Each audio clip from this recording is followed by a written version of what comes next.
தினந்தோறும் போராட்டம் நடக்குது. அதை நீங்க என்னையோட நீங்க ஊடகத்தில் இருக்கிற பிள்ளைகள் நீங்க நல்லா கவனிப்பீங்க. ஆசிரியர்கள், படிப்பிக்கிற ஆசிரியர்கள் பாதையில் நிற்கிறாங்க, மருத்துவர்கள் வீதியில் நிற்கிறாங்க, செவிலியர்கள் வீதியில் நின்று போராடுறாங்க, வேளாண் குடிமக்கள் போராடுறாங்க, போக்குவரத்து தொழிலாளர்கள் போராடுறாங்க, துப்புரவு பணியாளர்கள் போராடுறாங்க. எல்லாருமே வீதிக்கு வந்து போராடும் போது அரசு நல்லாட்சி கொடுக்குறேன்னு சொல்லுது. இப்ப கடந்த காலத்தில் நிறைய போராட்டங்கள் வந்ததை நீங்க பார்த்திருப்பீங்க. அப்போ அது என்னன்னா, இந்த போராட்டங்களை எல்லாம் கையெழுத்தது யார்? இந்த பிரச்சனைகளை எங்களுக்கு திணித்தது யார்? இவ்வளவு பிரச்சனைகள் இருக்குதே, இதை தந்தது யாருன்னா இவர்கள் தான். இதையெல்லாம் தந்தவர்கள் இவர்கள், இதை தீர்க்க வேண்டும் என்று வந்தவர்கள் நாங்கள். அதுல இருக்கிற வேறுபாடு புரியுது. இவங்க 3 பேரும் ஒரு இலவசம் இருக்காங்க, நாங்க இல்லைன்னு இருக்கோம். இப்ப யாராருக்கும் போட்டின்னு தெரியுது. அது ஒரு கரை, இது ஒரு கரை. அவர்கள் திராவிடர்கள்ங்கிறாங்க, நாங்க தமிழர்கள்ங்கிறோம்.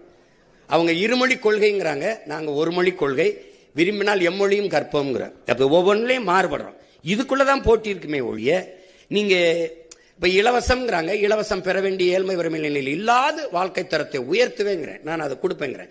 நான் இலவசம் தரேன், கல்வி, மருத்துவம், தூய குடிநீர் தரேன், மற்றதெல்லாம் இலவசம் தர முடியாதுங்கிறேன். அப்ப இந்த கோட்பாட்டு அளவில் நாங்கள் மாறுபட்டு நிக்கிறோம். இதுக்குள்ளதான் போட்டி இருக்க முடியும்.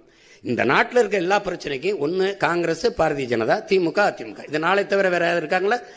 அப்ப அதனாலதான் இது நாளை எதிர்த்து நாங்க நிக்கிறோம். இப்ப உங்களுக்கு விளங்குதா?